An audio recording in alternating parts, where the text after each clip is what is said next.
Hello, I'm back. It's now 2:42 p.m.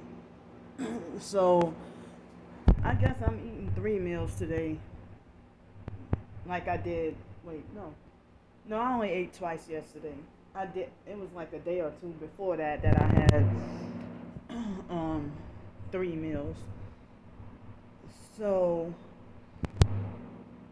I was able to sleep, let's see, from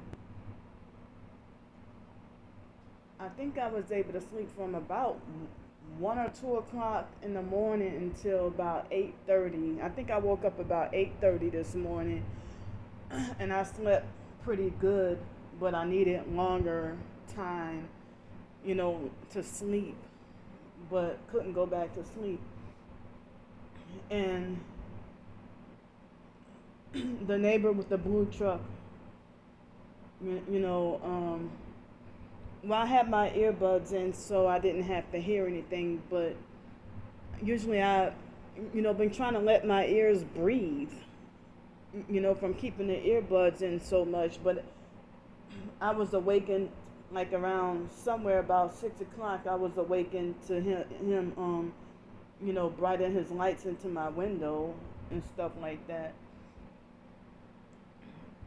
But this morning what did I eat this morning? I had some farina and eggs.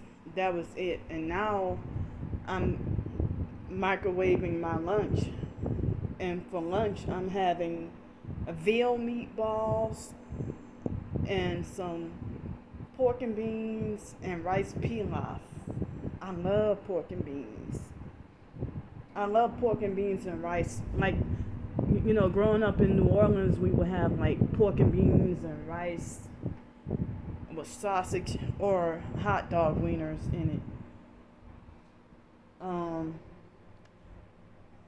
but I remember I never got that chance or the opportunity to make my own pork and beans and rice from scratch. I wish I could have gotten that opportunity to see what that was like. But and so for dinner I'll just have fruits and vegetables. I'll just have the if the pineapple is still good, I'll have some of that and a piece of cantaloupe and a what do you and cucumber and sweet peppers, because with it's like yesterday I was too full and too tired to even eat dinner. So I just had breakfast and lunch, a late lunch and breakfast yesterday. But I spent all day, well, mainly all afternoon and all night writing yesterday and working on that one article, that one blog post. And this morning I worked on another blog post. Um, I worked on a blog post, you know, expressing my gratitude, towards the people who have supported me and helped me out. Even though a lot of times it would be that it seems like nobody's there to help me when I'm screaming and crying out for help. So I'm gonna put both of those links in the description box. I hear it, see?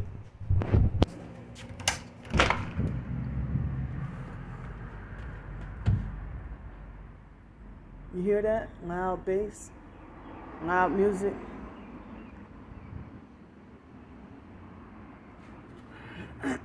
So yeah. Um so I'm warming up my food at the moment. I shouldn't be fearful, but I'm sitting here getting scared. Um, fear of the future, even the immediate future, like within the next couple of weeks, because of everything that's going on. everything that's going on is really frightening. Oh wow, yikes. Ooh, hot. Hold up. Oh well. Probably. I guess I'll get. Do I need to put? Oh well. Maybe I do need to put more water. I'm back. So yeah, I was just. Oh wow. So my pause button on this phone can work, cause in previous phones that I would have, it would the previous phones that I would have, it's like if I press the pause button, it was, stop the video. But it's like I'm debating on what to do. I know I don't desperately need a new phone, but I need a new one, and it's kind of difficult with this cracked screen. With the cracked screen, it's difficult because I can't really see what I'm reading or writing, and I found out that of the cost of the cost of a cracked screen is about the same price as the phone. So you might as well get a new one. But I couldn't afford a new one, so I was stuck with this cracked screen. But I usually never really end up with a cracked screen, but I'm always, clumsy and dropping stuff all the time. But usually I don't end up getting a cracked screen until I end up needing a new phone. But in this case, it's something different. So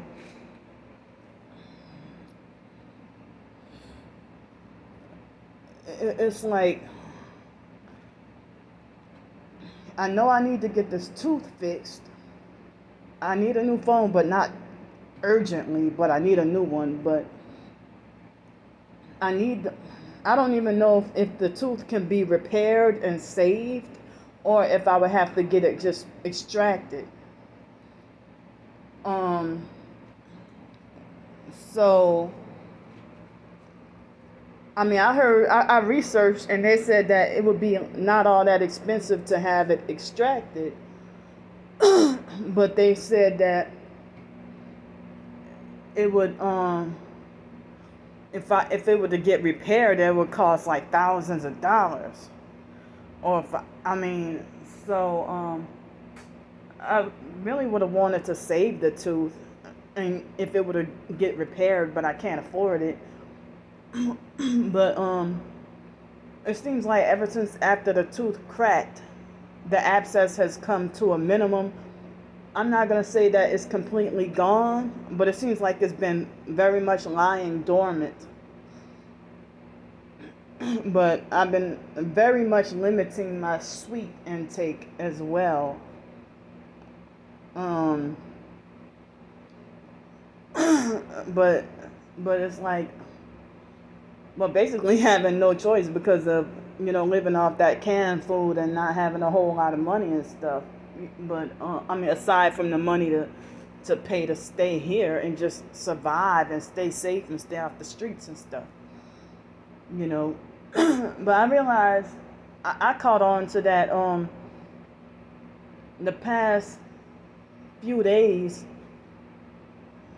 I've been getting some videos with not as many views, and also certain recent videos getting no likes. And then I start to get nervous and think about, oh no, what more smear campaigns are they making about me and stuff. But it's very hard to try to not worry about it. It's very hard to try to not worry about it because more and more people turning against me and hating my guts. Hold on right quick. Yeah, so as I was trying to say that I was trying to say on my blog that I I'm not trying to be out for likes or views, subscribers, or anything like that, but I just noticed that, I start to get scared and panic when I realize that, when the support starts to go down and stuff like that, you know, but people always, telling me what the problem is with me, or that I'm a problem, or something like that. But I'm not taking any advice of my enemies, who they don't want me to heal. So you know, I mean, but it's like, I realized also that I guess it's the time of the day that I might post something. Like, if I might get more, I'm just saying generally, that I get more comments or views or whatever, if the post finishes uploading, if the video finishes uploading by about between 5 and 9 p.m., I guess because people are home from work or school. But if I upload a video in the middle of the night, then, everybody's asleep around that time. And I noticed the same thing with Twitter, that if I share a blog post to my Twitter, then the blog post would get maybe about 5 views if I posted between 10 o'clock at night or anytime throughout the middle of the night. But then if I posted around 3 o'clock in the afternoon, I'd be, it might get 20 views on that post. So, I remember on my other account in 2020, the Twitter followers who were targeted individuals, they used to be up all night and tweeting all night. But now my timeline, people go to bed. People on my timeline, they must go to bed earlier. Only a couple of them might be on at night, like around 11, 12 o'clock. But I remember when I would be homeless on the streets on my other targeted Twitter back then, what would happen would be, like, if I try to fall asleep, they would vibrate my body really bad and have my organs hurting. And then when I get up and use Twitter, if I would get up and use Twitter, then the vibrating would stop. And then, like, switching the cycle,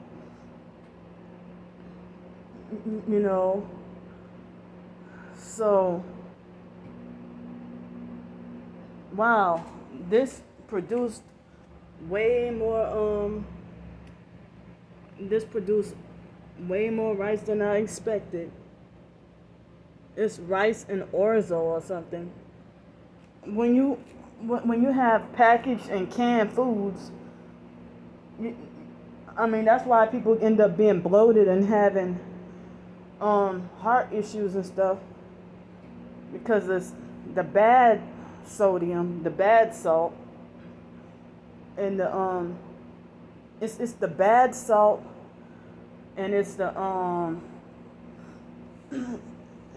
it's bad salt and other toxic ingredients that blow you up and make you big and obese or overweight and stuff. So I'm trying to monitor and try to be careful of my salt intake with these packaged and canned foods. But the funny thing is, if I don't have packaged and canned foods or foods that with no salt, then I wonder if I'm getting enough salt. So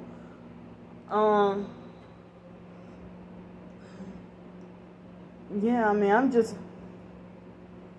feeling scared and nervous and wondering, what should I do? What should I do? And also, they have the, everybody's saying take your money out of the banks and stock up and prepare, but, and then they're talking about a possible nuclear fallout. And so I shouldn't be scared, but all this stuff is really scaring me, and it's scaring me to see what's happening to the, my heart goes out to both the Russian and Ukrainian families or whoever other, because it's mainly the leaders. It's mainly the leaders that should be to blame. The leaders should be to blame, and not the people who are suffering in the midst of it. And then I heard that Christian persecution is increasing as well. So I know I have to pray, and we all got to pray, for these people, and pray for our own country, pray for other countries, pray for the whole world. And everybody say, be ready for the roller coaster ride, because it ain't pretty, or it won't be pretty. And so I'm trying to figure out, what's my priority in the near future. If we got to keep our eyes open, and it's like some people want you to just feel bad for the poor, but sometimes it's the poor and suffering that's usually more awakened to the truth. But the rich, carefree people, they're just partying and living their life, and they don't have a clue of the truth of what's going on. They don't have a clue at all. And those are the people who are going to end up, they think they're better than you because they're keeping up with the Joneses and following the herd and everything.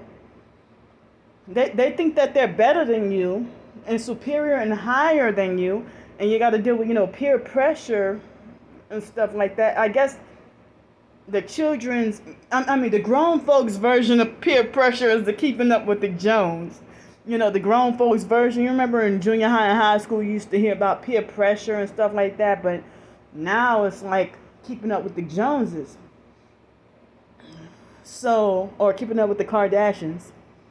So, but anyway, keeping up with the witches, the occultists, the Satanists, the Freemasons, keeping up with them.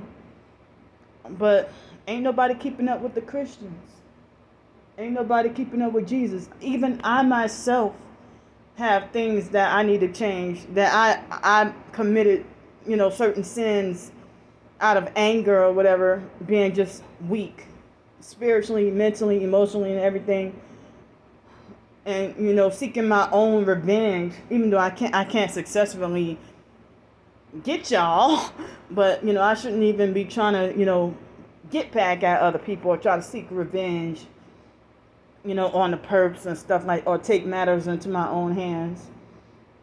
And I get frustrated and I say certain things, out of anger and frustration. But that's what the devil does, or people be operating, on Satan's level. If that's the thing, they try to take godly Christians and try to provoke and manipulate you into slipping and falling. And once they got where they want you, then they turn around and make ha ha ha, you're a fake Christian, or you're not a real Christian, or if you're a real Christian wouldn't do this. Well, if you can tell me how to be a real Christian, then why don't you act like one? If you can tell me how to be a real Christian, but then you act like the devil's child, and then act like you want to try to force me to not be Christian, and make it like as if I'm not allowed to talk about Jesus Christ. But then you try to stop that, but then call me a hypocrite if I slip and fall. And all of us are susceptible to that. None of us are, high and mighty or perfect. But then we try to pick ourselves back up and repent and, try to at least try better next time. at least try it better next time. But that's, I mean, I mean, of course, me growing up in a cult, they wanted us to believe that Christianity is to be viewed a certain way, or that Christians should be held up to the standards of perfection. But the vilest devils are in the church. And that's why people are advising Christians nowadays to leave the churches. Leave them. And just, gather with each other and pray, or do it by yourself. Or you and the Lord alone. So, but, I know God expects us to be holy and, better ourselves and stuff like that. But I'm just saying, like, how people who work for Satan, it's okay for them to pretend to be that perfect Christian. But then they're hiding behind a mask and self-righteous and point out your sins, while when you look up, they're doing the same thing they condemn you for and call you a hypocrite. But then, they have some people who are striving to try to walk on the narrow path and the straight path. And then, the devil's puppets will keep, trying to provoke you on purpose, where you're weary and worn down and can't take no more. And then when you snap back, then they feel like they won. And then they go high five each other. When they can see you get upset and angry, and they high five themselves, that the fact that they can get you angry and upset. But they have people who even act like that in the church. Like, you hear stories, but I think, some people talking about, oh yeah, watch out for these witches on assignment. But then those are Pentecostal religious narcs who talk like that. They call everybody a witch. But then they do stuff like open up their third eye in the Kundalini and practice occultism, occultism and witchcraft themselves masquerading as Christian, and then they make it like as if they can see a devil or see a demon in everybody except themselves. So it's like, I know some people say that all this is going on, that God is separating the wheat from the tares. And, but I'm sitting here, I feel like I don't want to, curse myself, but it's like I'm sitting here feeling like I'm not, deserving enough or good enough for heaven. But I heard we all supposed to have that feeling, like we know we're not good enough, but God, through God's grace and mercy, you might, end up being told, well done, my good and faithful servant. So, I mean, right about now, I guess I'm expecting, I feel like it's the worst thing to be rejected and hated by the world, and then be rejected and hated by Jesus too, and thrown in hell. So, what if they have all these people who walk around who think that they're chosen, they think that they're saved, they think that they're going to heaven, and they think they have it all together. But then, what if, they feel like they use the scripture, make your calling and election sure. They use that to justify why they're sure they're going to heaven. But then you're going around gang stalking and perping people. Really? But then you don't consider it perping because you want to say gang stalking is a shared delusion.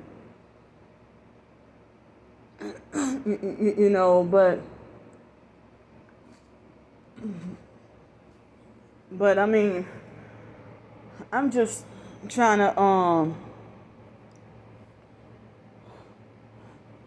I mean, I just try to stay out of trouble and trying to survive.